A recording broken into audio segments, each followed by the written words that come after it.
Hello friends, my name is Chand and I would be your instructor throughout this course on Java. Now before we start with coding, first of all let us try to understand a couple of background details related to this programming language. To start with, first of all let us understand who started this project. The project Java was started by James Gosling in June 1991 and the initial name was Oak. The first stable version of Java was released in year 1995. The version was version 1.0. Now this is cool enough, but why Java was developed?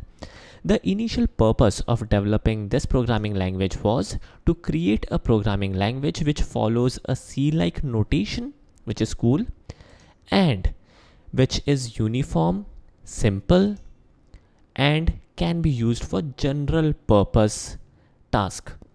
So this was the initial idea, to create a uniform, simple, easy to understand general purpose programming language.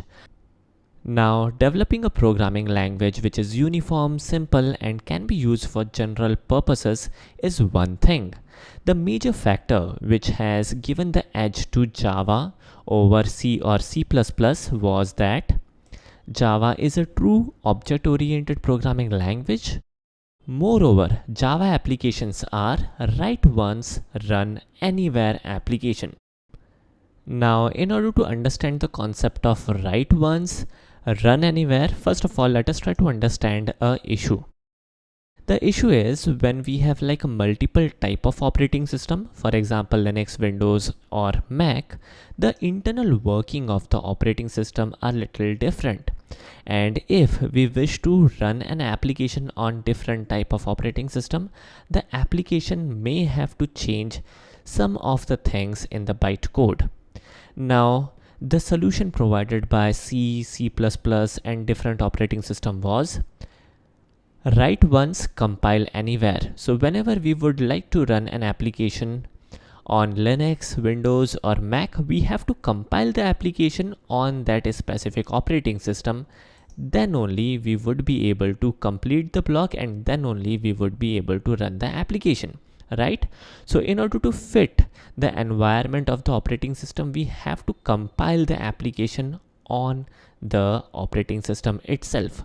Now this could be tedious, this is an issue. In order to fix this issue, Java came up with the approach of write once, run anywhere. Java had introduced a layer in between your operating system and your application, and this layer was nothing but Java Virtual Machine. Now imagine that the Java Virtual Machine will sit upon your operating system, and no matter what is your platform, doesn't matter what platform you are using in, your application is good to go.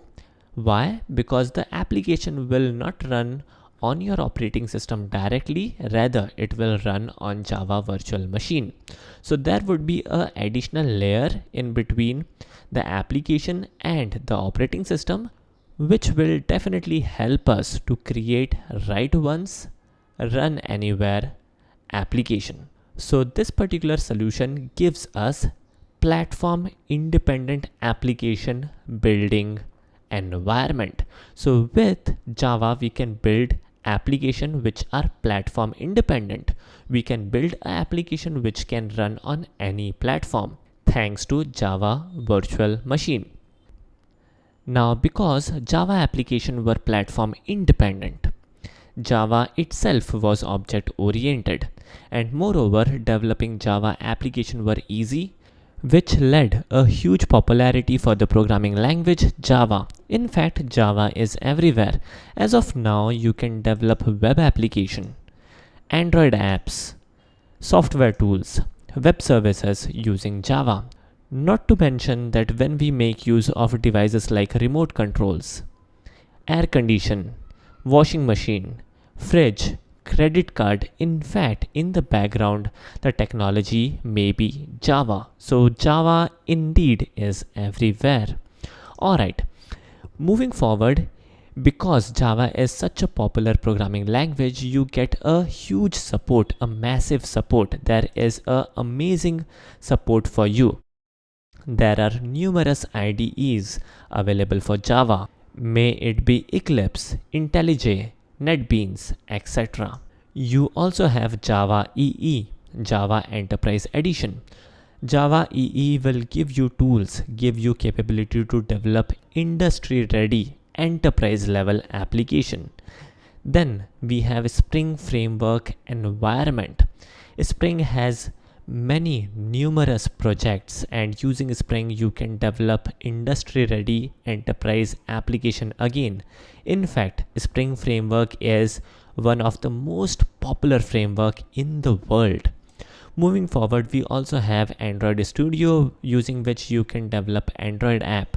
Android Studio is an amazing IDE again. Likewise, if you would like to develop a standalone application, we have Java FX. Not to forget Java RS. Moving forward, if you would like to develop web services, we again have Java RS. We can develop RESTful APIs easily using Java. We also have SOAP API, which is little old technology, but we still have it. So when it comes to Java is an environment, and using Java we can do anything. Now there is this popular thing. We cannot go wrong with Java for the simple reason that Java has great community. Java has whatever you need. Java has numerous articles on web, massive third-party libraries. Moreover, amazing tutorials like this one are available for Java, and whatever you need. In short, you cannot go wrong with Java. So this was a background story of Java. I hope you guys enjoyed this video. This is Chand signing off. Thanks for watching. Have a nice day.